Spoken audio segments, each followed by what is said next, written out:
Hello everyone, আসসালামু আলাইকুম। আজকে আপনাদের সাথে শেয়ার করছি চট্টগ্রামের ঐতিহ্যবাহী একটি পিঠা খেজুরি। এটা সংরক্ষণ করে রাখা যায় 20 থেকে 25 দিন মতো। চলুন তাহলে দেখে নেওয়া যাক উপকরণগুলো।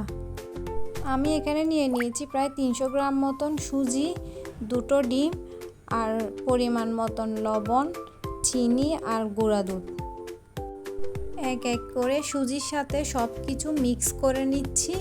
এটা মাথায় রাখতে হবে, এখানে কোনো পানি ইউজ করা যাবে না কিংবা দুধও ইউজ করা যাবে না।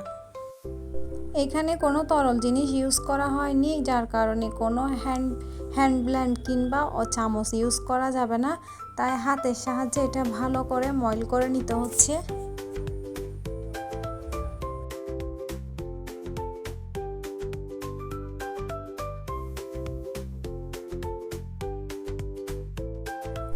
এখন আমাদের ডোটা রেডি।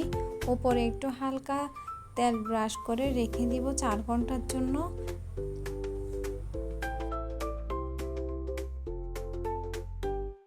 ফিরে এলাম 4 ঘন্টা পরে। এবার আমাদের ডোটা রেডি। খেজুরি বানানোর প্রসেসিংটা আপনাদেরকে দেখিয়ে দিচ্ছি। এটা প্লাস্টিকের জালি দিয়েও করা যায়, যে যার খুশি মতো চাইলেই করতে পারে। জাস্ট শেপটা এরকম আসলেই হয়ে যায়।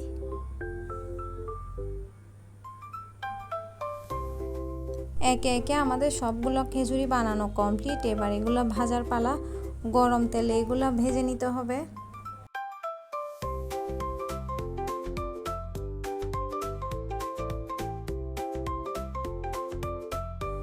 তেলে ভাজার পরে খেজুরির লোকটা জাস্ট দেখুন, মাশাআল্লাহ অনেক সুন্দর হয়েছে।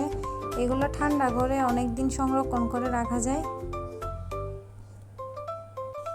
আপনারা চাইলে বাসায় ট্রাই করতে পারেন। হাতের কাছে 3-4টা উপকরণ দিয়েই বানিয়ে ফেলুন চটপট এই রেসিপি। সংরক্ষণ করার জন্য বেস্ট একটা রেসিপি।